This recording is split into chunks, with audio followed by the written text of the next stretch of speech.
Eh bien, on se retrouve donc au moment où vous avez atterrissé avec tes compagnons à l'aéroport de Heathrow, à Londres.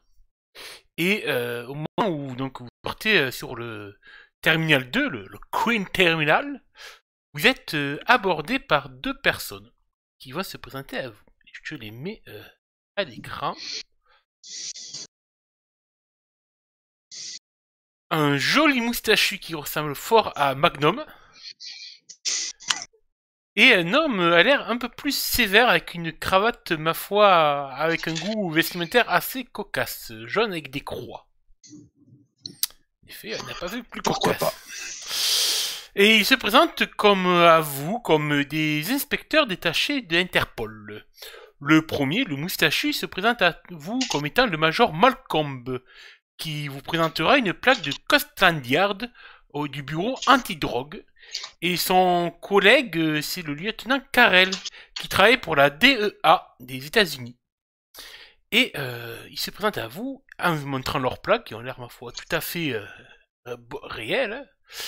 Et ils vous demandent de les suivre. Ils ont des questions à vous poser concernant votre voyage en Thaïlande. Comment... Mais bien sûr. Comment réagit Tia?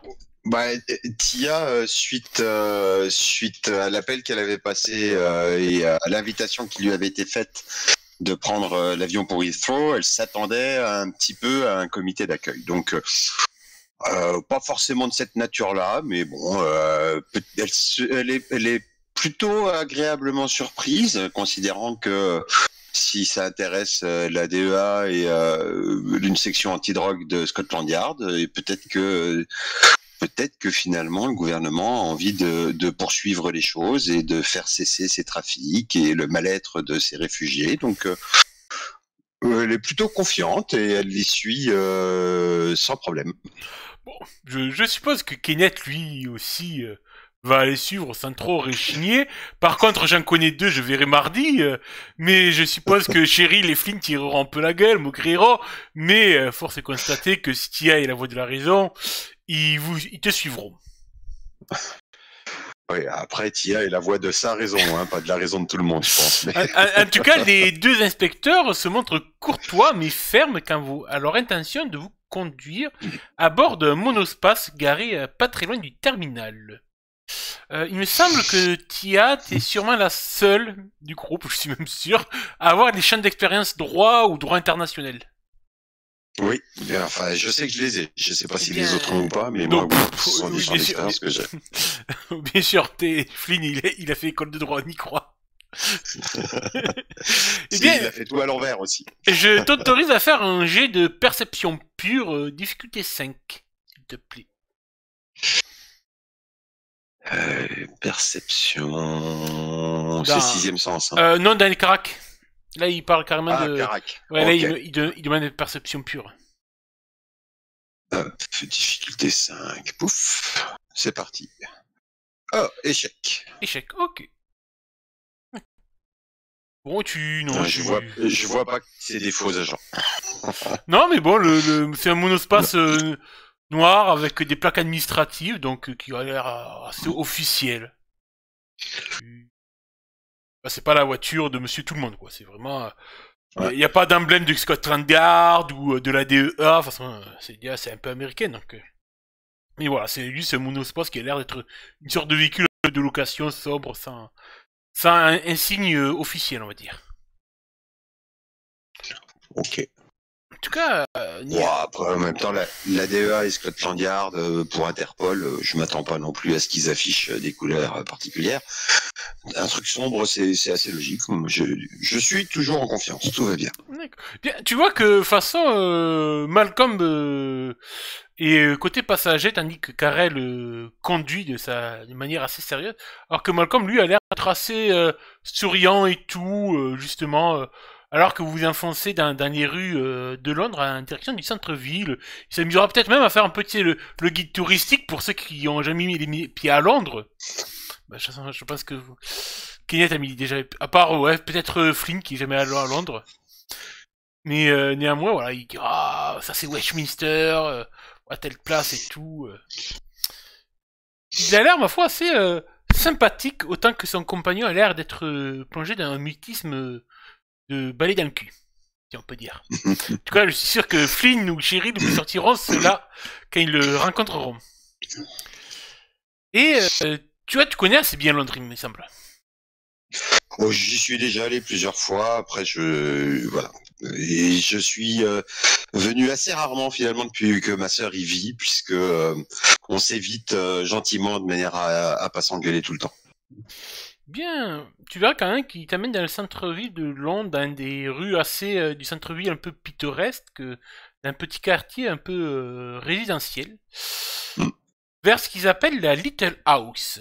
C'est une petite maison entre deux barres d'immeubles traditionnels en briques standard, toute petite et jolie, il garera le monospace dessus et vous invite à vous reposer ici. Il y a assez de chambres pour vous tous, le temps qu'il fasse du coup votre débriefing. À l'intérieur, c'est tout aussi cosy, c'est vraiment une jolie petite maisonnette typique du cœur londonien. Donc voilà, il vous indique à l'étage qu'il y a vos chambres et tout. Au rez-de-chaussée, il y a la salle de bain, cuisine, salon, tout pour que vous puissiez un peu récupérer du décalage horaire. Ah bah, c'est sympathique tout plein. Moi, je vais commencer par prendre une bonne douche. Bien, ça te fait du bien. Une bonne douche civilisée, comme ça fait plusieurs semaines que tu n'en as pas connu. Et la petite chambre est aussi cosy et tout, un peu vieux jeu peut-être, à la tapisserie, tu sais, avec les motifs floraux, tu sais, qui sont bons les années 80, 70, tu vois. Ouais, mais c'est so british. Ouais, ça pourrait. Ah, mais c'est typiquement la maison qui pourrait faire un très bon Broad and Prefect, sauf à une exception près. C'est que tu remarques assez aisément que toutes les fenêtres ont des barreaux. Oui. Une petite prison dorée. Ah, peut-être, en effet. Tu peux me faire un jet d'intelligence pure, difficulté 4. Ouais, si on va direct sur les caracs, c'est Ah, violent. ouais, ah, c'est violent, ouais, oui. Intelligence, difficulté 4. Ah, bah tu vois, t'as Oh, réussi. dis donc. Bien, ça te met un peu la puce à l'oreille parce que cette petite maison cosy qui est quand même assez sécurisée, tu sais, ça te paraît tout ce qu'il faut au niveau coutume pour les témoins importants ou les témoins mis sous protection. D'accord. Et alors que vous laisse 1-2 heures pour vous reposer, faire une petite sieste tranquille, une bonne douche, il y a de quoi manger, de quoi vous faire un petit plat, bon petit déjeuner anglais. Hein. Ils vont vous demander de venir tour à tour dans le salon pour procéder à votre interrogatoire. Donc tes collègues vont passer, et puis peut-être on va dire peut-être Flynn en premier, puis après ce sera toi, et après les deux autres. Et vient donc du coup ton tour où ils vont t'inviter dans le salon à venir t'installer sur un joli fauteuil bien moelleux, bien confortable. Il y a une table avec, ils ont préparé du thé avec des petits biscuits. Et il y a une télé avec un magnétoscope. Tandis que eux ne vont pas s'asseoir dans le canapé qui fait face, mais sur deux chaises pour être vraiment mieux disposés. Hein, avec tu as ces petits calepins sur les jambes et tout. Et visiblement, ils ont un gros dossier sur les genoux aussi. Bien, Madame Patterson, nous sommes donc ici pour parler un peu de votre séjour en Thaïlande. Pouvez-vous Oui. nous en dire déjà un petit peu plus sur cette mission humanitaire, c'est ça, avec la Croix-Rouge? Tout à fait, tout à fait. Nous étions tous les quatre volontaires pour participer à cette mission humanitaire pour le compte de la Croix-Rouge et organisée par la Croix-Rouge afin d'aller venir assurer peut-être la logistique, l'organisation d'un camp situé à la frontière entre la Thaïlande et le Cambodge. C'était une mission qui devait durer 3 mois, c'est ça? Tout à fait. Pourtant, vous êtes rentré plus tôt que prévu. Oui, mais vous savez pourquoi, j'imagine, si vous nous avez accueillis à l'aéroport. Tu vois que Malcolm sourit en notant cette réponse. Pourtant, c'est Malcolm qui tient l'entretien d'une manière assez très sympathique, vraiment, on dirait Tom Selleck d'un McDo, très posé, très calme, très ouvert à la discussion. Oui, après, nous avons été assez surpris de ce coup de fil que vous avez passé auprès de l'ambassade britannique. Pouvez-vous nous en dire un peu plus dessus? Ben, écoutez, nous nous sommes trouvés confrontés à une situation compliquée. Comme... Et il m'avait semblé, enfin, j'avais déjà essayé de faire passer un certain nombre d'informations la semaine précédente par l'un des autres réfugiés qui avait pris la décision de quitter le camp, Monsieur Sorensen, pour des raisons de sécurité. Et il me semblait normal, avant toute chose, de prévenir les autorités de la situation à laquelle nous faisions face. Nous avons assez rapidement compris, toutefois, que ni les forces de l'ordre thaïlandaises, ni a priori le gouvernement britannique ne pouvaient agir. Je vais le dire comme ça. Et que il nous restait soit à rentrer, soit à assumer une part de prise de risque afin de ne pas laisser les réfugiés dans la situation dans laquelle ils se trouvaient. Eh bien, Malcolm se glisse un peu la moustache. Oui, en effet, nous avons eu contact avec Wilfried Sorensen, qui nous a donné un témoignage assez édifiant, ainsi que certains de vos clichés que nous avons mis dans notre dossier de pièces à conviction. Puis là, il y a Karel qui se permet de prendre un peu la parole en raclant à la gorge, de manière un peu sec et froide. Vous parliez de prise de risque. C'est quelque chose qui vous connaît, non? La prise de risque, il m'est déjà arrivé... Attends, j'ai à nouveau un retour sur le micro, hein, mais... Il m'est déjà arrivé, lors de certaines enquêtes, évidemment, d'assumer une part de risque en pénétrant, par exemple, mais je pense que vous l'avez dans vos dossiers, dans des propriétés privées, par exemple, afin de pouvoir approfondir certains sujets. Mais disons que c'était quand même généralement dans des conditions plus feutrées. Là, nous nous trouvions au milieu de nulle part, sans aucune force de l'ordre en proximité, entre le Cambodge et la Thaïlande. Alors, plutôt côté Thaïlande, mais enfin, la frontière est assez perméable dans ces endroits-là. Face à des hommes résolus à escalader en violence, de manière à nous contraindre à fermer les yeux, voire à partir. Le tout avec 10 000 personnes qui subissaient leur domination et celle, a priori, d'un seigneur de guerre local, un narcotrafiquant qui utilisait le camp pour faire passer sa drogue et la faire acheminer jusqu'à Bangkok, et également pour alimenter les réseaux de prostitution. Ces éléments-là, au-delà de la situation sanitaire du camp, enfin expliquaient finalement la situation sanitaire du camp. Les membres, j'imagine, précédents des missions de la Croix-Rouge n'ayant, pour l'essentiel d'entre eux, jamais rien fait localement pour ne pas s'opposer à la brutalité des hommes qui gardaient le lieu, les Thaïlandais. Oui, Malcolm prend pas parole. Je vois. Très intéressant. Vous m'avez l'air d'être quelqu'un qui prend à bras le corps les causes perdues. Oui, je suis militante dans un certain nombre d'associations écologiques, de respect des droits humains, et c'est aussi ce qui m'a amené...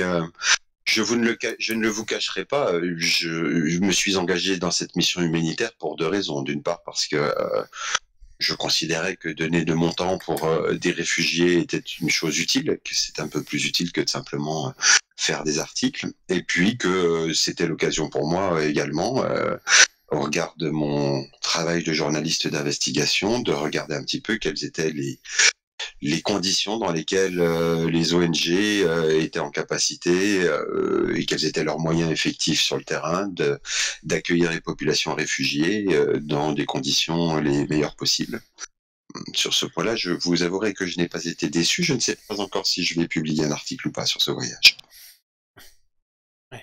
Carrette regarde, remet un peu ses lunettes en place.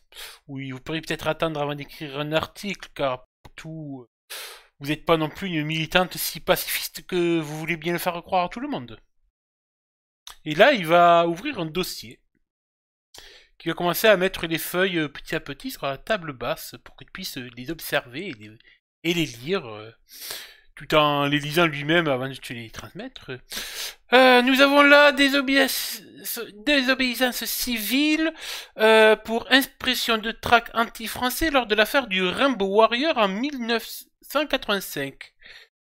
Tout à fait.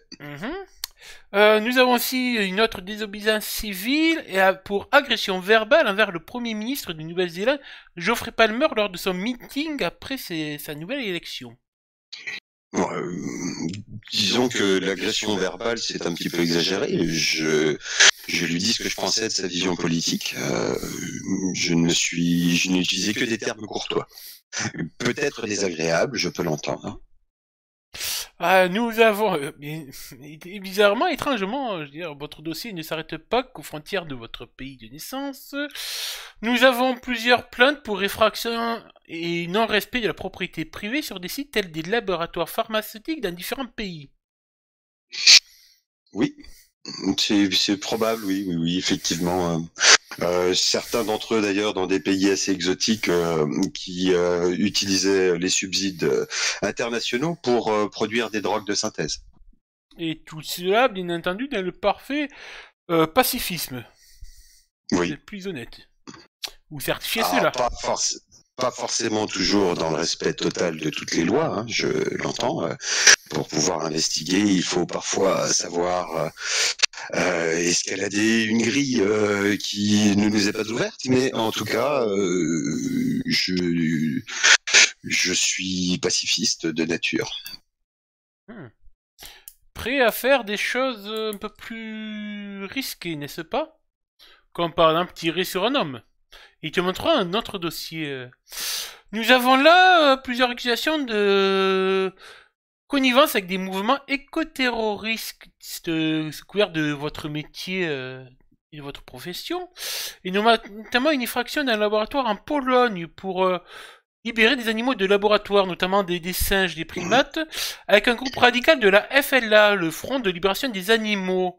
Un garde est mort suite à une blessure par balle par un des militants, et visiblement, vous n'y êtes pas indifférente, étant donné que visiblement c'est vous qui avez tiré sur cet homme. Ah non.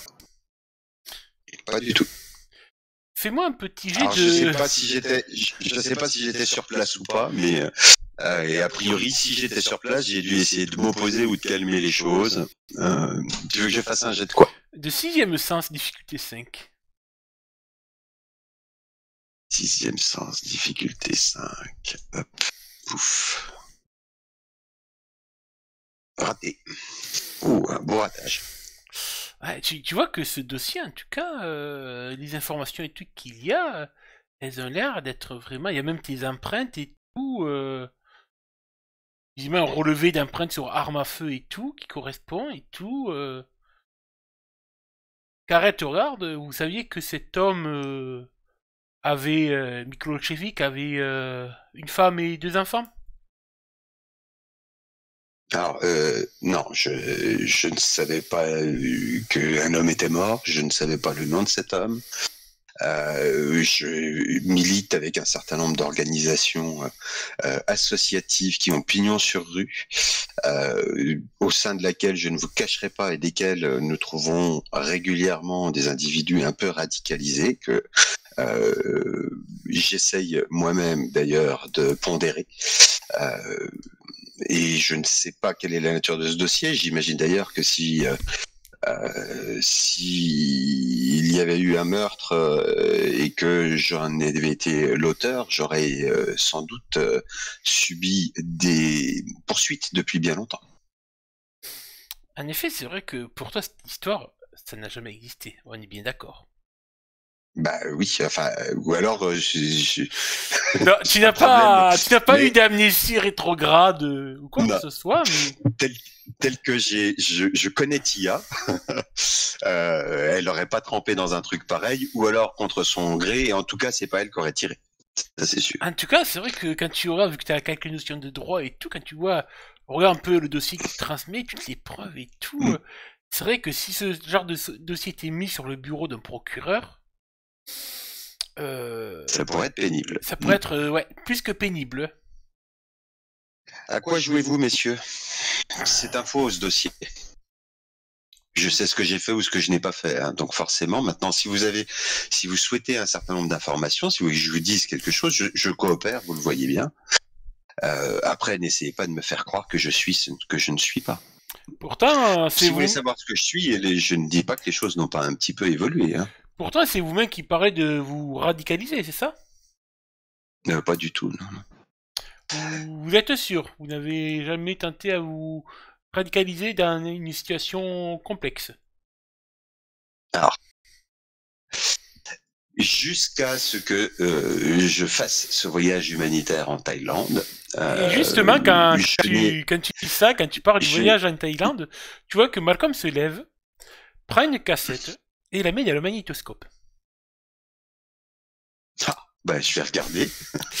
Et on y voit Tia, Fleet et Cheryl notamment, qui n'est peut-être un retrait, éclairés de vert. Comme si on avait enregistré ces images sur une pellicule spéciale pour éclairage crépusculaire ou nocturne. Et on vous voit attaquer le camp de Tran. L'assaut est particulièrement violent.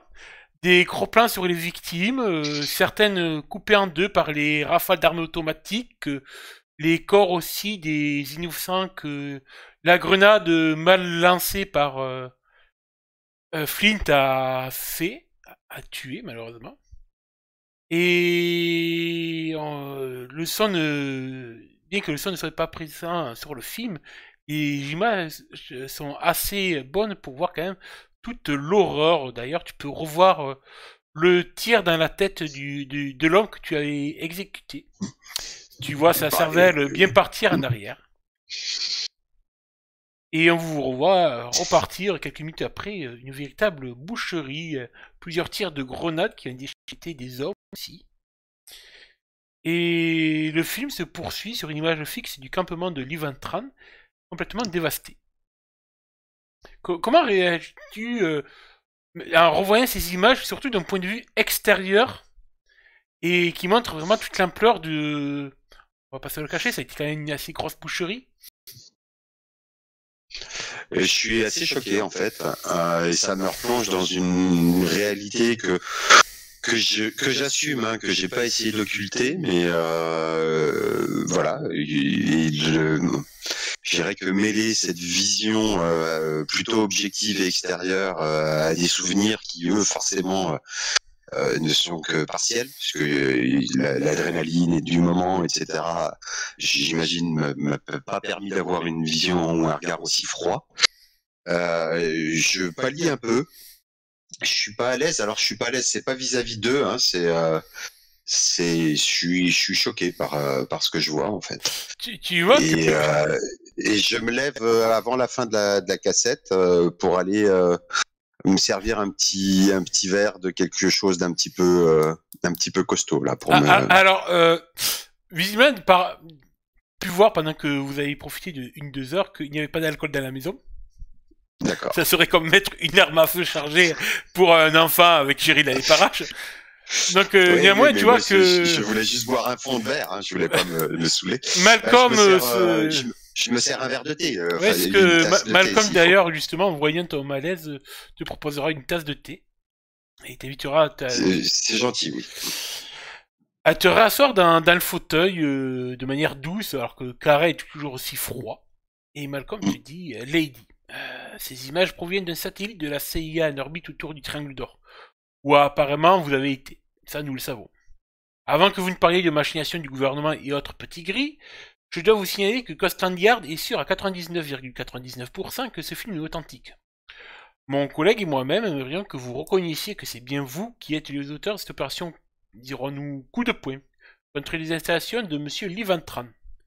Et nous aimerions donc également connaître toutes les raisons et toutes les implications que vous avez eues dans cette affaire. C'est bien nous. Enfin, c'est bien moi en tout cas, sur ces images. C'est la première fois de ma vie que je touchais une arme et que je l'utilisais. Quand tu dis ça, Carrette regarde, première fois que vous touchez une arme, visiblement vous avez déjà l'instinct d'une tueuse. Il dit ça avec un petit regard, tu sais, d'enfoiré à travers ses lunettes. Eh bien écoutez, si ces commentaires désagréables vous font bander un petit peu, monsieur, je pense que votre vie privée doit être assez désagréable. Elle-même. Maintenant, enfin voilà, je le remets dans ses pompes là. Et tu vois que ça n'a pas l'air de plus l'ébranler plus que ça, alors que Malcolm me sourit derrière sa grosse moustache. Comme s'il trouvait ça amusant. Maintenant, j'ai appelé les autorités pour les prévenir de la situation. La situation était simple. 10 000 réfugiés étaient sous le joug d'un seigneur de guerre, un narcotrafiquant. L'avant-veille de notre intervention, Cheryl a subi une agression sexuelle de la part des hommes de Wong qui tenaient le camp pour le compte de Tran. Des réfugiés étaient régulièrement mutilés, y compris par Wong et ses hommes. Personne ne faisait rien. Ni le gouvernement thaïlandais, ni l'armée thaïlandaise, ni l'ONG qui nous a employés, qui nous a vous avez donc gentiment conseillé. Vous avez donc décidé d'agir comme des vulgaires mercenaires. Nous avons décidé de ne pas abandonner à leur sort ces 10 000 personnes. La situation, je vous dis l'avant-veille, a dérapé. Lorsqu'ils ont, nous souhaitions, en restant, lorsque Sorensen et Paul Raleigh sont partis, nous souhaitions poursuivre notre action auprès des réfugiés pour essayer de leur apporter un peu plus de conditions sanitaires acceptables, voilà, et d'empathie, je vais le dire comme ça, qui leur manquait fortement. Pour autant, effectivement, au bout d'un moment, les choses sont allées un cran au-dessus. Ce sont Wong et leurs hommes qui ont initié une escalade de violence qui a conduit, alors que une petite fille de 7 ans à peine avait été enlevée pendant la nuit et que Cheryl avait été sexuellement agressée, qui a conduit à ce que nous neutralisions Wong de manière à lui poser des questions, à savoir où retrouver la petite fille. Lors de cette action, les hommes de Wong qui étaient encore sur le camp ont été massacrés par les réfugiés. Et nous en assumons, enfin moi j'en assume pour grande partie la responsabilité, puisqu'effectivement si nous n'avons rien fait, il est fort probable qu'ils n'auraient pas eux-mêmes tenté de se débarrasser de leurs oppresseurs. Après que nous ayons fait cela, nous avons donc appris de la bouche de Wong que Tran, enfin Lee Wan Tran, vous avez dit, je ne connaissais que Tran comme dénominatif, demeurait dans un campement à une 50aine de kilomètres au sud, au-delà de la frontière cambodgienne. Que les hommes de Wong, certains d'entre eux étaient partis pour l'alerter qu'on ne se laissait pas faire tel que c'était prévu. Qu'ils étaient une quinzaine d'individus armés. Et nous avons pu obtenir le chemin utilisé par ces hommes pour transférer la petite fille enlevée la veille en direction des bordels de Bangkok.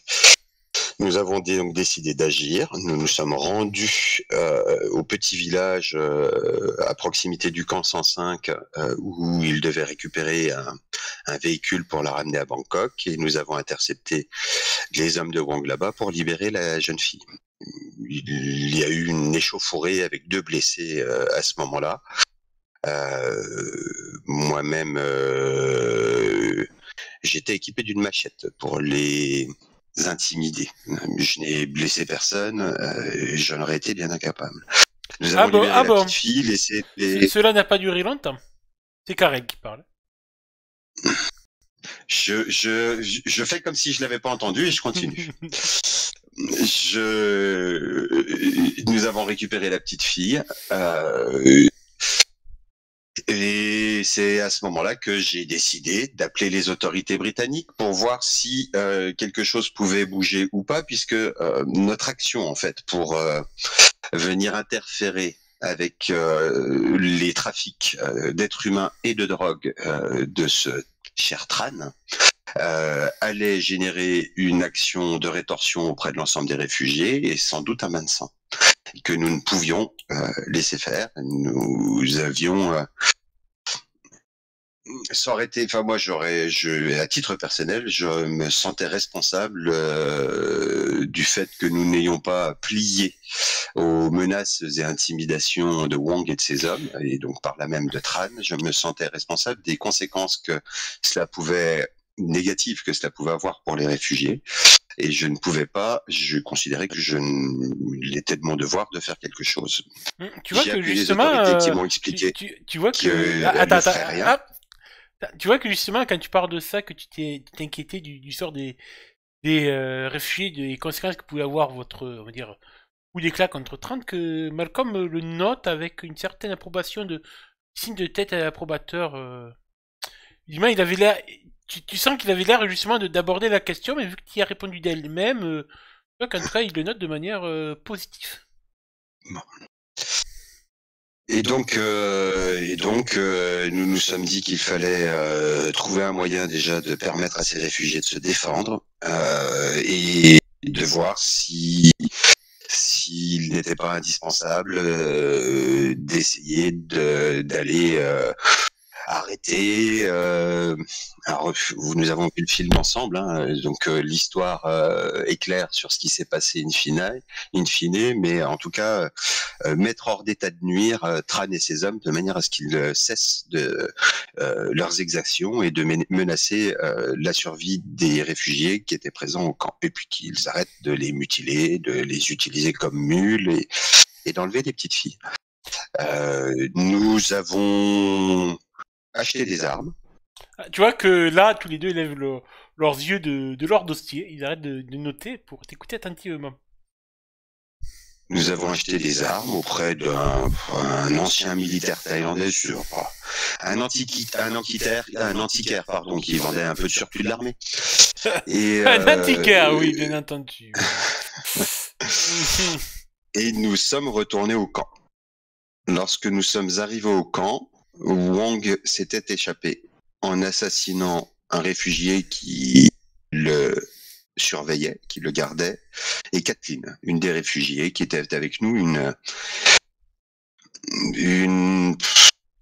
infirmière irlandaise. Enfin, j'imagine que vous avez les éléments du dossier. Elle a été égorgée par ce monstre. D'ailleurs, tu seras heureuse d'apprendre qu'en effet, ils sont au courant.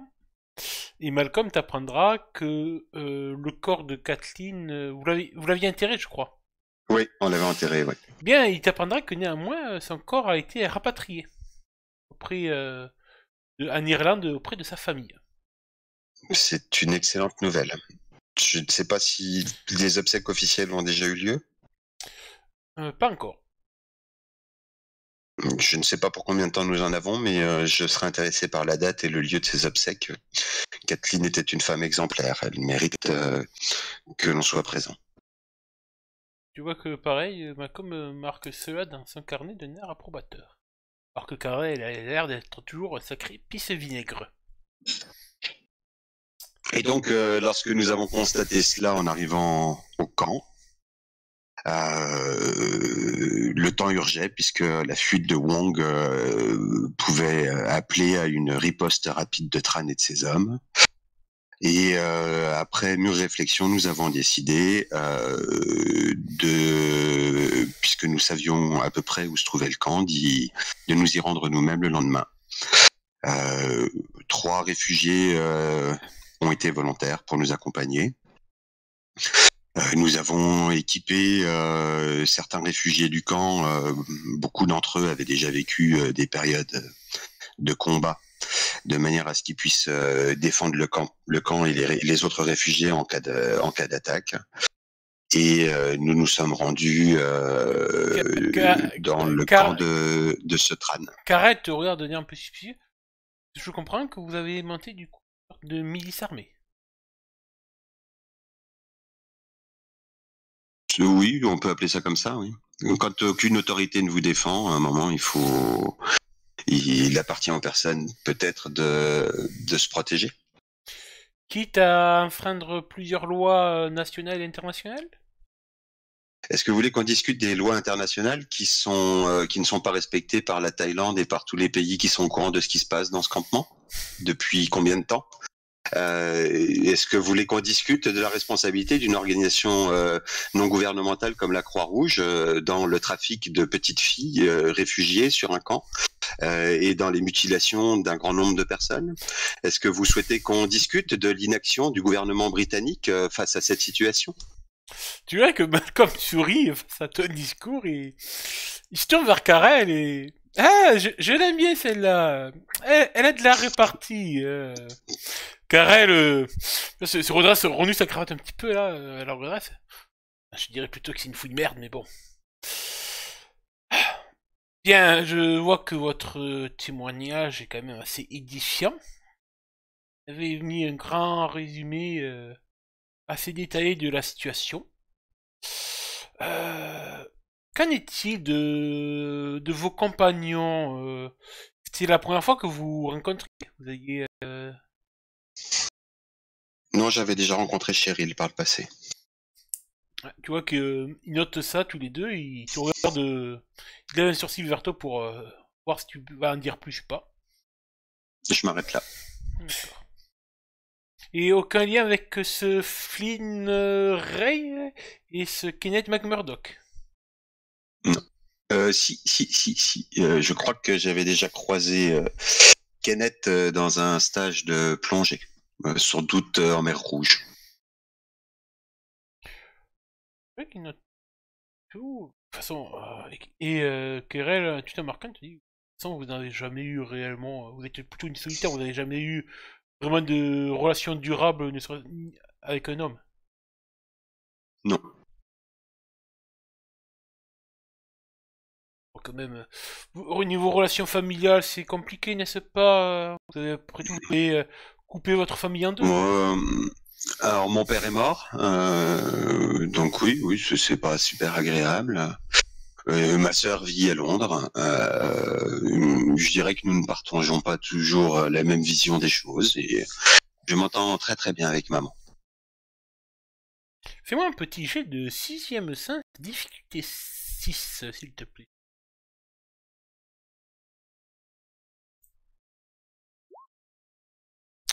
Ok, ça passe. SQ3. Ok, en fait, tu vois que ils vont continuer de te poser des questions, des fois un peu anodines et tout comme ça. Tu sens toujours que Kara essaye de, tu sais, d'appuyer là où ça pourrait faire mal éventuellement et tout.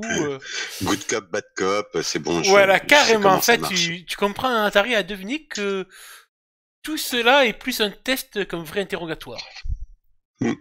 Pour voir tes limites sûrement, ta manière de répondre et tout. De voir comment tu réagis sur pression avec ce faux document et tout qu'ils ont présenté. Et au bout d'un moment, quand ils ont fini avec leurs questions un peu plus anodines sur ta personnalité à toi, eh bien, Malcolm se lèvera. Eh bien, merci, Madame Peterson, pour vos réponses fort édifiantes. Je vous laisse regagner votre chambre, prendre un peu de repos, le temps que nous nous entretenions avec vos autres compagnons. D'autres questions? Non, pas pour l'instant. Bien, ils te laisseront aller te reposer un petit peu. Bah, ça me fera du bien. J'aurais gardé mon calme pendant. Alors, j'aurais été des fois un peu sèche, ou en recadrant un peu le bad cop. Mais j'aurais gardé mon calme. J'aurais essayé en tout cas de garder mon calme pendant l'ensemble de l'entretien. Et puis d'être, à partir du moment où j'ai vu les vidéos, bon, ils ont pas trop attendu. En fait, j'ai été complètement transparente. Hein. J'ai tout raconté de ma fenêtre. Par contre, j'ai pas commenté ce qu'avaient fait mes camarades. Et tu as donné toutes les réponses qu'ils attendaient. C'est très bien. Bien, je te propose une autre scène plus intimiste. Alors que Tia va se retrouver seule dans sa chambre et qu'elle fait peut-être un petit moment de réflexion sur tout ce qui s'est passé. Laisse nous dire justement ce que Tia a en tête après tous ces événements qui s'accumulent. En fait, Tia, elle revoit en boucle les images.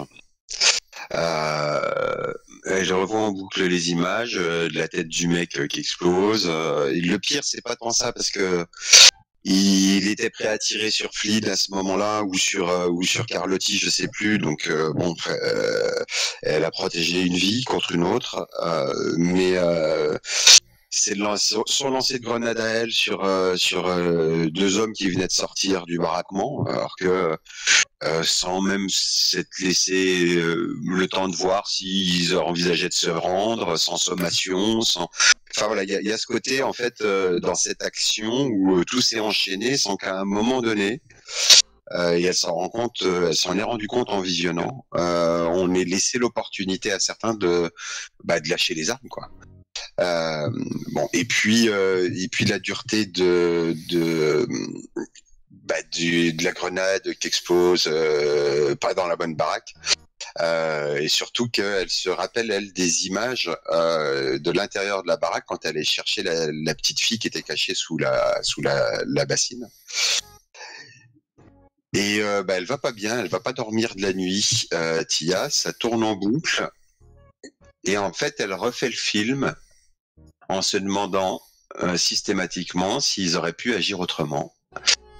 Et à chaque fois, la conclusion, c'est que ils n'avaient pas d'autre choix, enfin très peu. Alors après, effectivement, pendant l'attaque, ils auraient peut-être pu tenter des choses différemment, mais ils n'avaient pas tous les éléments. Peut-être qu'ils auraient dû faire une infiltration. Enfin, mais ils ont essayé de faire une infiltration, mais ça a manqué, ça a raté. Enfin, elle se demande en fait, elle s'inquiète pas de l'avenir, hein, de ce qui va se passer, de ses interrogatoires et de pourquoi en fait. Elle est même prête à faire de la prison s'il faut pour avoir tué ses hommes et avoir participé à ça. Et quelque part, elle l'assume plutôt bien parce que, en le reprenant dans tous les sens, en fait. Que ce soit pour la petite Maille, pour la petite fille qu'elle a pu récupérer quand même et ramener derrière au campement, et pour l'ensemble des réfugiés sur place, ils n'avaient pas vraiment le choix que de faire ça, donc elle ne le regrette pas. D'accord. Eh bien, après une bonne nuit de sommeil, tu as pu peut-être entendre la suite de la soirée, les interrogatoires des autres. Je prédis peut-être le futur, mais je dirais que l'interrogatoire de Kenneth va se passer sûrement calmement. Peut-être que celui-là de Flynn sera un peu plus à un niveau sonore élevé, alors que celui-là de Sherry, à mon avis, sera assez houleux. Sûrement qu'elle... des mots d'oiseau. Oui, sûrement qu'elle se prendra même la tête avec l'inspecteur Carrel. On peut parier 10 livres sterling sur ça. Mais en tout cas, le lendemain matin, ils vous inviteront au petit déjeuner tous ensemble. Et ils vous feront la mise au point suivante, ils attendent de vous, dans les jours qui viennent, une totale coopération avec la justice britannique. Qui, en cas de non-coopération, cette dernière risque fort de vous extradier vers la Thaïlande où vous serez jugé. Aux yeux de la justice thaïlandaise, vous êtes tous coupables de terrorisme, et la seule sentence délivrée là-bas est la mort. Quant à la Croix-Rouge, il ne faut pas se faire d'illusions, elle préférera envoyer un groupe d'extrémistes se faire pendre afin d'arranger les relations avec le gouvernement et pouvoir rester sur le sol thaï. Il ne vous reste plus qu'à vous faire en sorte que les Britanniques vous couvrent. en faisant valoir que vous avez été agressé et que vous êtes tout simplement défendu contre un trafiquant de drogue disposant d'un mandat d'arrêt international. Ah. Ah oui. C'est autre chose. Ben, on en apprend. On ne savait pas qu'il était connu.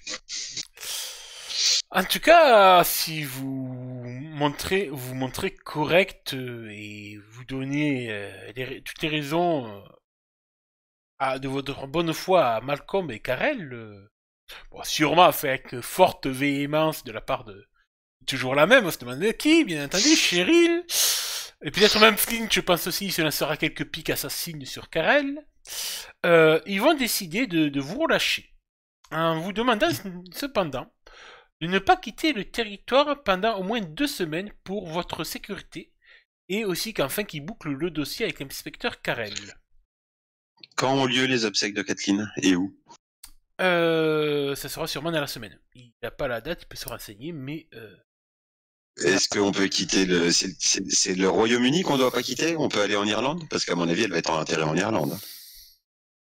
Tu vois que Karel a l'air de vouloir faire son gros chieur à vouloir dire non, mais tu vois que Malcolm lui pose une main sur l'épaule et nous, bien entendu, pour cet événement, nous ferons une dérogation. Bon, on a confiance en vous, nous vous mettrons pas de bracelet de surveillance à la cheville. Comptons sur vous pour revenir directement à Londres après le funérailles. Oh, si le lieutenant Karel, attends, c'est le lieutenant Karel? Oui, c'est lui. Si le lieutenant Karel souhaite m'accompagner, je commence à apprécier sa compagnie, j'en serais heureuse. Tu vois qu'il ne répondra pas, il se contentera de pisse vinaigre. Bon, tu vois qu'il se retourne. Bon, mais je leur appelle des taxis, c'est bon. Et justement, il appellera un taxi pour chacun d'entre vous. Et après ce petit interlude, cette petite maison au cœur de Londres, vous serez libérés pour un bon retour à la vie normale, chacun de votre côté. Là, ce sera pour la prochaine fois.